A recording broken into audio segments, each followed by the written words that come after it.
Ah! Oh! Do I really have to review so long, boys? Okay. Okay, I'll talk about it the best way I can.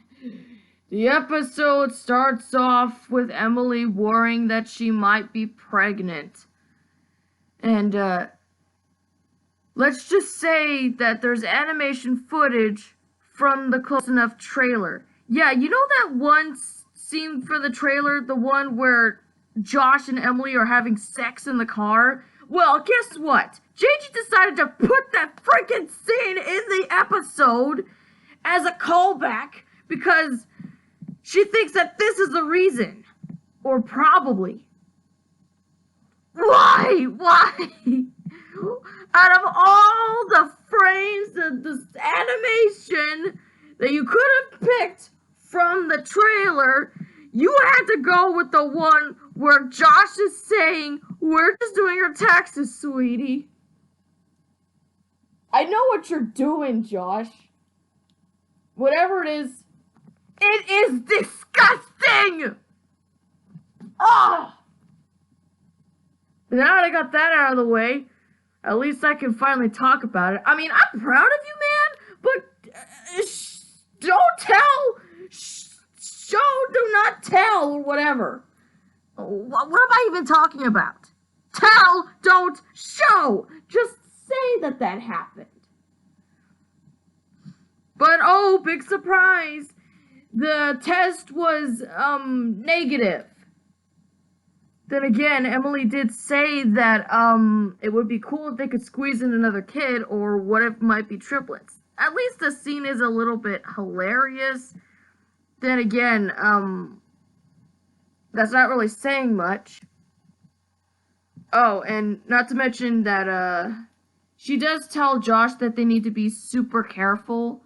And right after that, Josh decides to throw a vasectomy party or whatever. I mean, I get the jokes. Why is there a guy in a sperm costume, like, dancing around?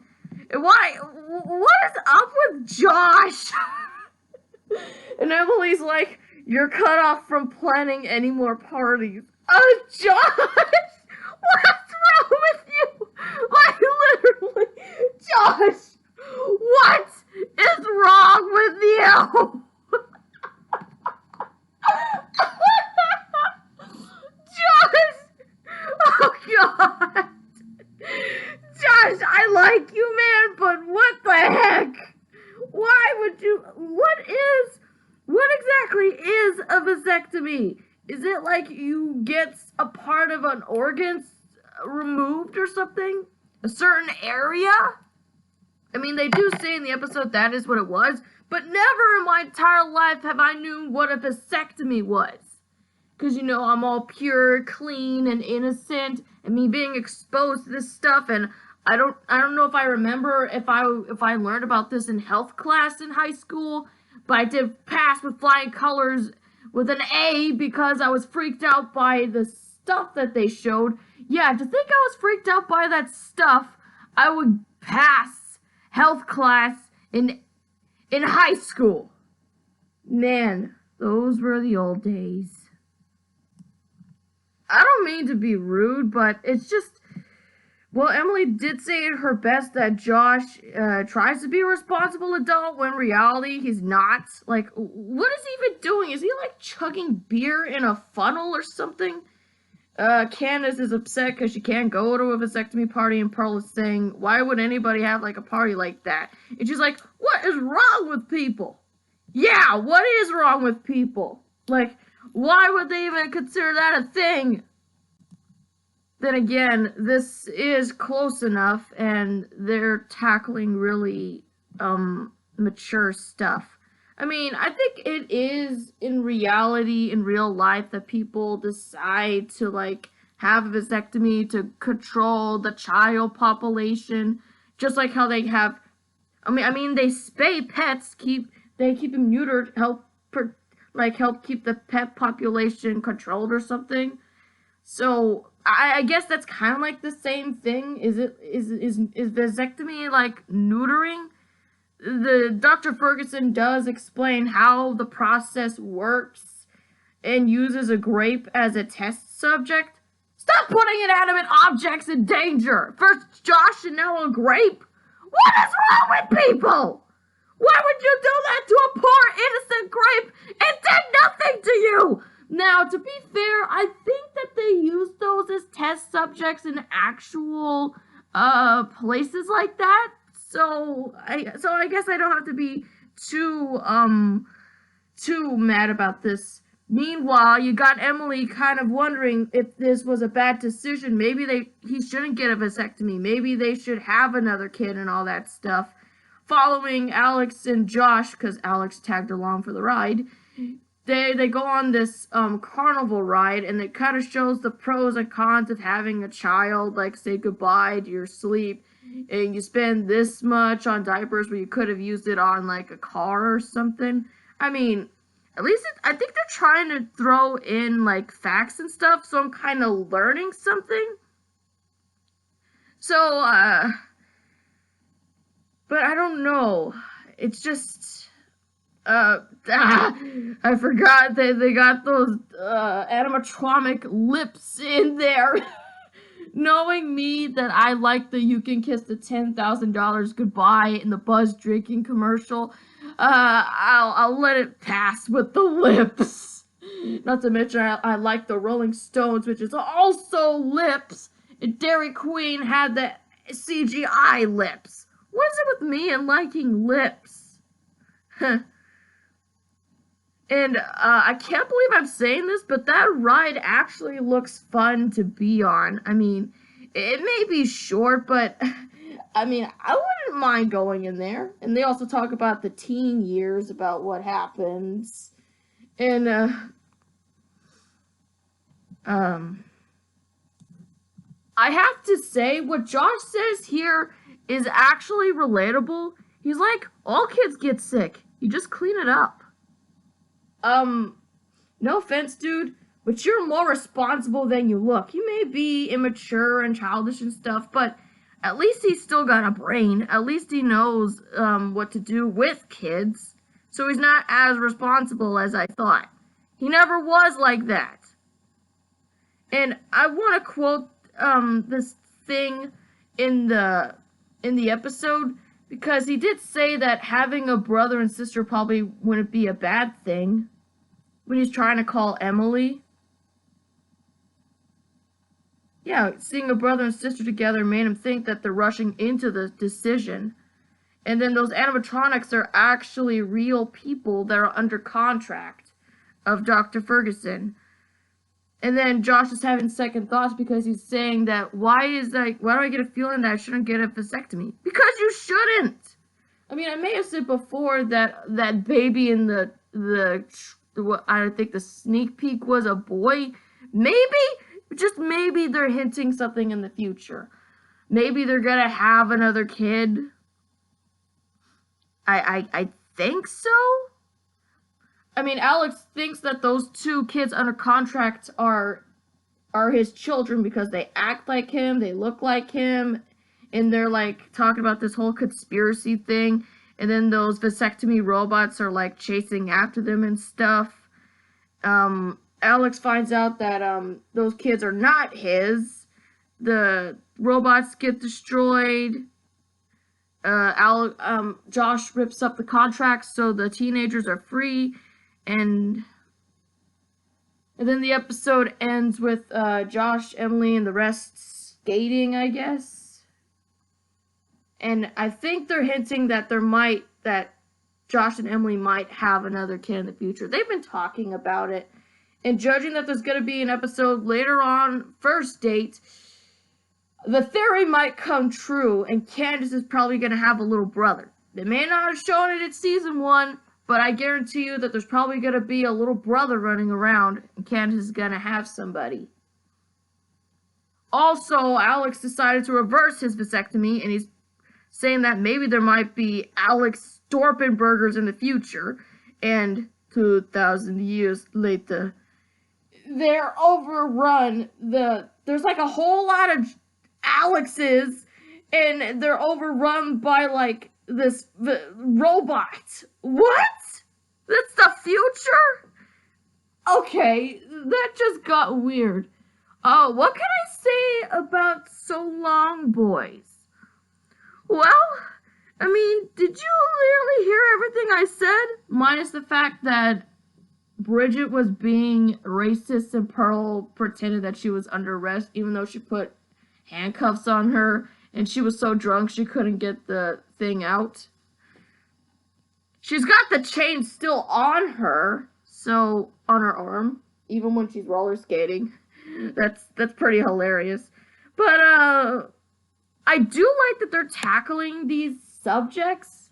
I mean, this does happen to people in real life, as I said before, and I did stutter a little bit because I did say these kind of stuff, and it's kind of hard to, considering that my channel is supposed to be aimed at kids. Well, now it's aimed at kind of for teenagers. And when I play Mortal Kombat, it's aimed for adults or whoever likes the game. Okay, I got it out of the way. I got So Long Boys out of the way, and I got Clap Like This to do, and then First Date, and then Snailing It, and then the Canine Guy. I could do this. I could totally do this. Alright. But wait a minute. Well, Clap Like This does have that Easter egg to regular show First Date. To spice it up! Oh, God!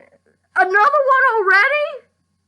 You expect me to do an episode where Josh wants to spice up his sex life? You want me to do that? You think I could do that when I already had to do the one where he wanted to get a vasectomy? Oh, God! This is why I was afraid to do this! This is tackling adult stuff! JJ, you're pushing me off the limits, dude! You want me, like, to branch out! Okay. I may have not given ratings to the other episodes, but I know that some episodes have ratings. Sorry this is taking too long.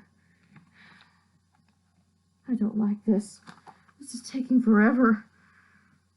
Okay, so I think Skate Dad got the 10 out of 10, and I think 100% No Stress Day got an 8 out of 10. Prank War, 7 out of 10. Cool Moms, 8 out of 10. Robot Tutor, 8 out of 10. Golden Gamer, 9 out of 10. So Long Boys, I don't want to be harsh on this episode. I'm gonna go ahead and give it an 8, I guess? An 8? My ratings suck. I just don't want to be cruel to these episodes. It's tackling real life situations. Like, families go through this. Like, you decide if you want to have a vasectomy when you don't want to have kids, or you decide not to and plan your future ahead and you might have children in the future. Like, I mean, it's great. I just felt uncomfortable talking about it. And I'm probably going to be more uncomfortable when I talk about First Date. At least Clap Like This doesn't have anything to worry about, right? No, there's nothing to worry about with Clap Like This. You know what? Why don't I just talk about Clap Like This? Because this episode kind of made me a little uncomfortable. Why don't I just get this out of the way? So Josh tries to sell his game, Clap Like This, and though he thought that he did, those people didn't buy the game, as they were just like pretending, I guess. And then I don't know how he got to make these purchases. Like, he bought this stuffed bear, and Candace has this bike, Emily has this guitar, and there's this pony as well. And Bridget has a subplot where she has to get a job to earn money because apparently she's cut off on her birthday when she turned 26. And so she goes to Forever 23. Yeah, I see where you're going. And she has to work like 8 hours folding t-shirts, and she's like, who works for 8 hours? I feel you, girl. I feel you. Not to mention that Alex has this big bucket of hummus Oh, great! Another regular show reference. Hummus! Hummus! Okay, you got me. That was a really good reference. So, why am I talking about Bridget's subplot when I'm supposed to be talking about Josh? Because I feel so bad for Josh. He has to go to that cable company and work a lot. I mean, he does get Baywatch money from David Hasselhoff, so I guess that's a good sign. But he gets hurt. He gets hurt setting up the TV for his son. He has to make it look like IMAX, and then he has to like do extra work and stuff. Like, he just saw a guy get eaten by a freaking shark, and then he has to go off this cliff to deliver a TV, and he gets hurt. I know I keep saying this, but stop hurting Joshy boy, please! Stop hurting Josh! He's trying to prove to his family, and he's trying to get them this money and stuff, and you're making it difficult when you keep making him get hurt! Stop making Joshy boy get hurt! Oh, and by the way, the mannequins come to life at Forever 23, and they want to turn Bridget into a mannequin for spare parts. And Josh has to deliver a TV there. He also gets kidnapped.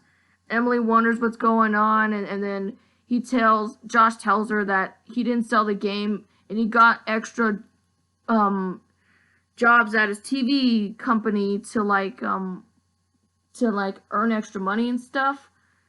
And Candace is playing Clap Like This, and so Josh tells her to put it on screen share, and the mannequins all break apart because they're clapping to the beat, and they break apart and stuff. Very regular show-ish, and at the end of the episode, Bridget's mom tells her that she's not cut off anymore, and Bridget takes the money. I know this was a really short review, but then again, I don't really know what to say. Episodes that have Joshy boy getting hurt, I don't seem to enjoy. I know Mordecai gets hurt, but I don't really say that much about it. I do like Mordecai. I just feel this thing with Joshy boy that I just don't like it when he gets hurt. Now I just feel the same way if any cartoon character gets hurt. You feel their pain. You have to feel emotion for them. You don't laugh at their pain unless it's like slapstick or something. And even though it's slapstick, I ain't laughing. Whenever I see Joshy boy get hurt, I feel his pain. And I'm sure JG probably feels his pain too, because he actually makes sounds indicating that he's in literal pain doing it. If you've seen the episodes. So what do I give Clap Like This? 8 out of 10, I suppose? Yeah, I'll just do 8 out of 10 for Clap Like This. Let's clap like this. Only 3 episodes to go. I can do this. I can't do this. How am I gonna do first date? I did so long, boys. How am I gonna do? I gotta watch the episode, because I know that there's a subplot with these 2 people being conjoined. Oh my god, that's even worse! That's even worse! Oh god, that's even worse. How am I gonna... I'm done, okay? You got 2 episodes. I did 2 episodes all in one. So... enjoy that. Oh my god. I am going to play some Tech Attack Tournament. And then I'm going to go rewatch First Dates. And nobody is going to tell me otherwise. I had to save up my energy for the Canine Guy. I will review that episode when I'm done playing Tekken.